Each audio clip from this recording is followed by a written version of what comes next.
चला आज आपण बनवूयात वेगळ्या प्रकारचे नाचणीचे लाडू। अशा प्रकारचे लाडू कुणीही बनवले नाहीत। तर आता आपण रेसिपी बघूया। तर इथे मी 2 चमचे साजूक तूप घेतलेले आहे। घरी केलेले तूप आहे, साजूक तूप। तर मी इथे 2 चमचा नाचणीचं पीठ घेतलं आहे, 2 चमचा गव्हाचं पीठ घेतलेलं आहे। तर 2-2 चमचे नाचणीचं पीठ, 2 चमचे गव्हाचं पीठ असं दोन्ही घ्यायचं आहे आणि छान व्यवस्थित तूप टाकून मंद आचेवर छान आपल्याला नाचणीचं पीठ आणि गव्हाचं पीठ दोन्ही एकत्र भाजून घ्यायचं आहे। दोन्ही एकत्र करून छान व्यवस्थित मंद आचेवर भाजून घ्यायचं आहे आणि वरतून लागेल तसं थोडं थोडं तूप घालायचं आहे आपल्याला हवं तसं। अशा प्रकारे छान खमंग असा वास येईपर्यंत आपल्याला हे दोन्ही पीठं भाजून घ्यायचे आहेत एकत्र करूनच। अशा प्रकारे छान असा मस्त सुगंध येतो नाचणीच्या आणि गव्हाचं पीठ एकत्र करून आणि एकदम पौष्टिक असे लाडू होतात हे।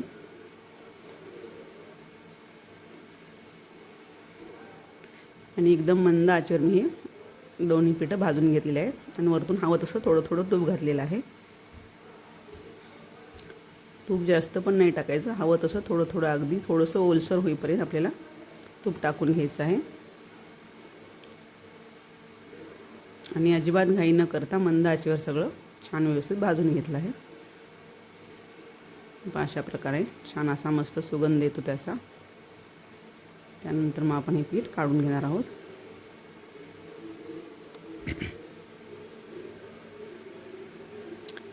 नाचणी आणि गव्हाचं पीठ दोन्हीचे एकत्र मिळून लाडू खूप छान लागतात। असं थोडंसं लालसर झालं की आपण हे पीठ काढून घेणार आहोत। आपलं आता नाचणीचं आणि गव्हाचं पीठ भाजून झालेलं आहे।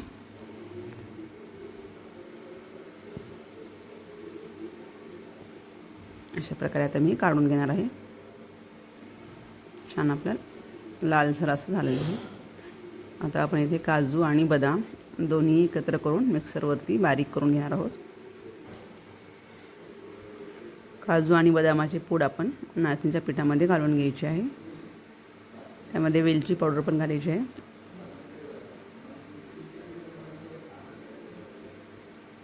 आणि ते छान व्यवस्थित मिक्स करून घ्यायचं आहे आपल्याला।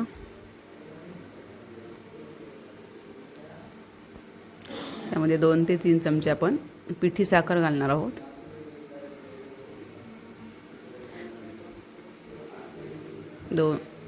3 ते 4 चमचे पिठी साखर लागलेली आहे आपल्याला। अशा प्रकारे छान व्यवस्थित आपण मिक्स करून त्याच्या हाताने असे लाडू वळून घ्यायचे आहेत। आणि की एकदम वेगळ्या प्रकारे नाचणीचे लाडू आणि खायला खूप छान लागतात। लहान मुलं आवडीनं खातात। सर्वांसाठी पौष्टिक असे हे मी नाचणीचं पीठ देखील घरीच बनवलेलं आहे। अशा प्रकारे मस्त अशी वरतून काजूचे काप लावून तयार आपलं नाचणीचे अगदी वेगळ्या प्रकारचे लाडू।